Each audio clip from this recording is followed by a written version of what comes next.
I mean, what I raised today in Prime Minister's questions were two very simple issues. I mean, what we face is clearly schools that are underfunded, but there's one way in which the government could help very quickly, and this is to do with special educational needs. Now, it's not just to do with children who've got special educational needs, because all schools need this budget, and I made two recommendations to the Prime Minister. First is that we make sure that the additional needs budget, which is the special educational needs budget by another name, is ring-fenced and it reaches schools.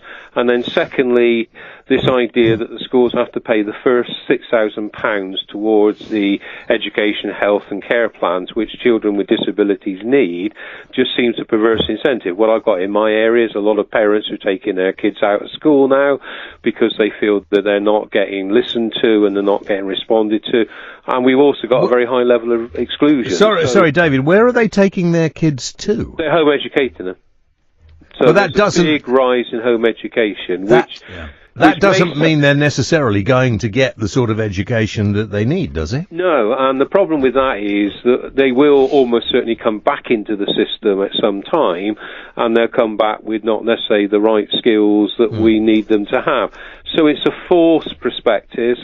The government could, for want of a relatively small sum compared to the overall budget, deal with this problem. Now, I went with three Conservative colleagues on Saturday. We listened to heads and governors, and this was the one thing that they could all agree on, that if we could just break the back of this, we would deal with at least some of the unfairnesses in the system, that children with special educational needs are not getting catered for, and this budget improvement would make a lot of difference. What has happened is because the government over the last 10 years have effectively cut back on education funding, then we're now seeing some of the dire results we are. If you look at some of the Labour governments of the past, David, I'm afraid to say, I don't want to upset you, but they have wasted even more money than this one's wasting. Well, I don't think spending money on children with special educational needs is anything other than the... No, I agree with you. That's not where the money seems to get spent, is it? Well, that's why I think it's important that the money reaches the schools. I mean, the fact is, that's what I'm saying, that we don't want it to be lost somewhere on the way, whether it's an education authority or an academy trust. This needs to be in the budget of schools, because they're the best ones to decide what additional support some children need. Maybe Jess Phillips has got the right idea. Maybe you need to make a few more waves to actually make people listen to what you're saying, because if she hadn't said what she said today, you and I wouldn't be having this discussion.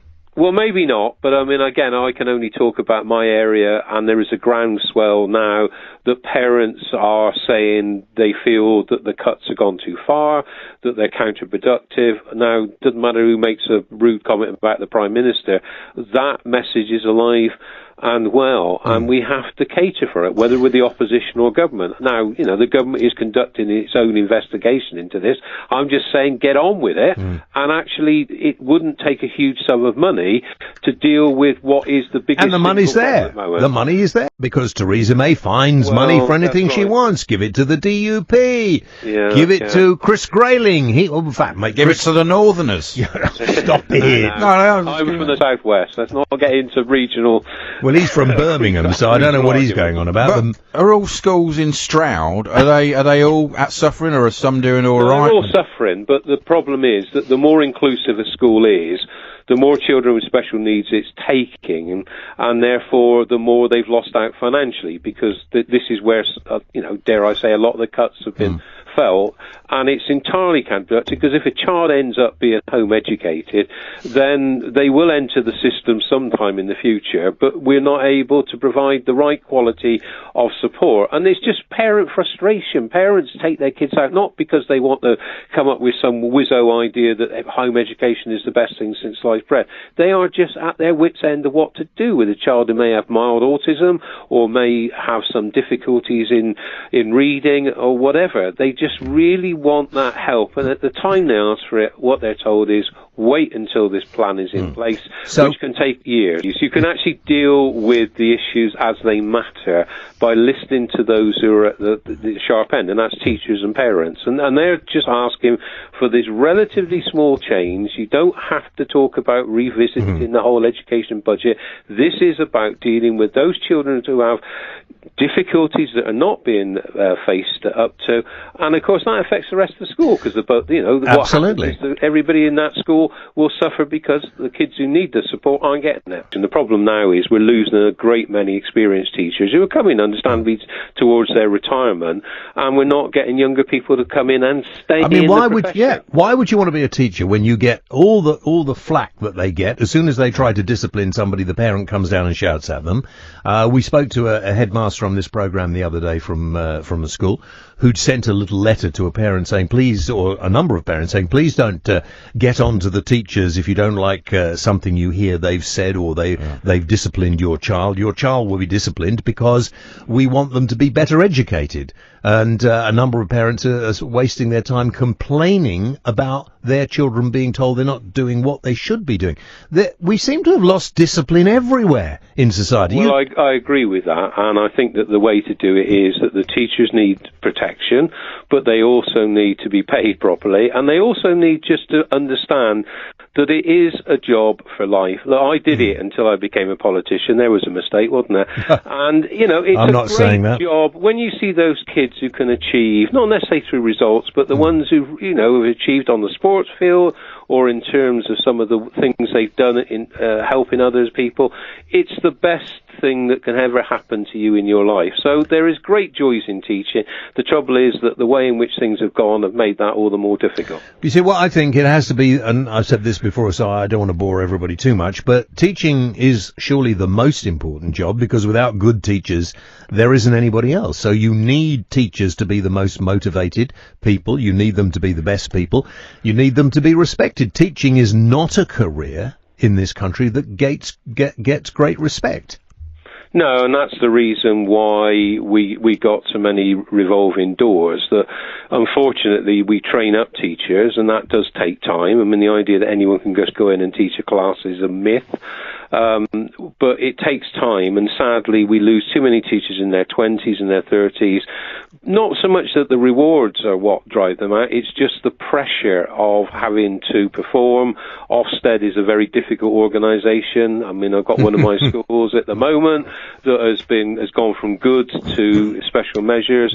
No apparent reason why this has happened, and it's caused consternation in the community. The head, as always, is expected to take the rap. It's just not a good story. There's a lot of paperwork, isn't there? Hang on. They're not actually teaching. Do you think some of these organisations that are put in positions of authority over different sectors of society, you big people complaining about Ofwat and Ofgem and off anything else, do you think maybe some of these organisations need looking at again and investigating?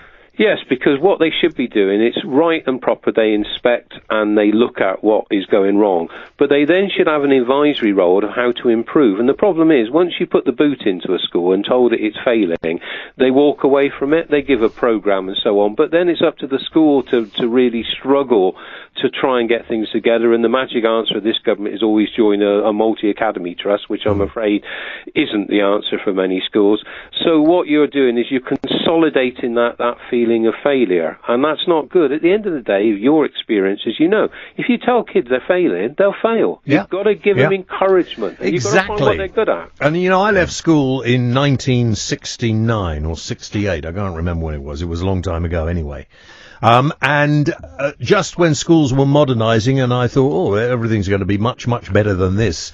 And there we are, 40-odd years on, and it's not actually changed at all. In fact, if anything, it's getting worse. I was in a class of 33, and they were complaining that was far too many, and we need to cut our classes down by quite a considerable amount. I think they're still about that size, aren't they?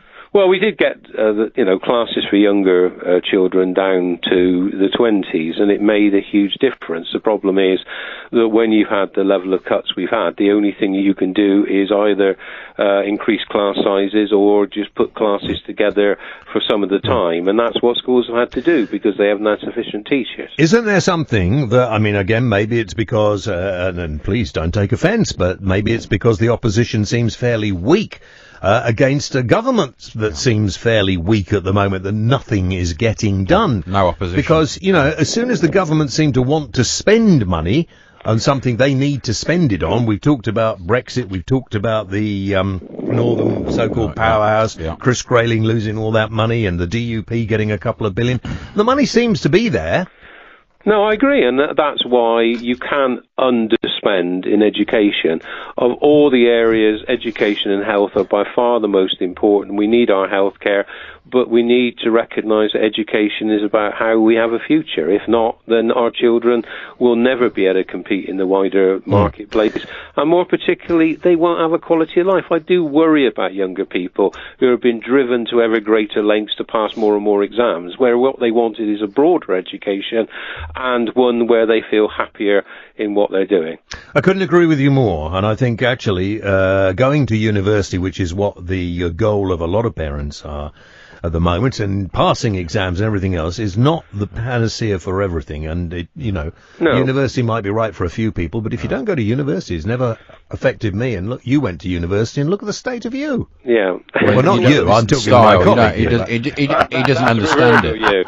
I mean, the reality is, I think people should just be given the qualifications for the level of aptitude that they've been able to display. And the problem is that if you're technically adept, or if you're good at sport, then you don't necessarily get that same level of validation. And I think that's wrong. I think we should reward people at the level of skill that they've got. Thank you very much indeed. Okay. Good to talk to you. Thank you, All right. David Drew. Bye-bye.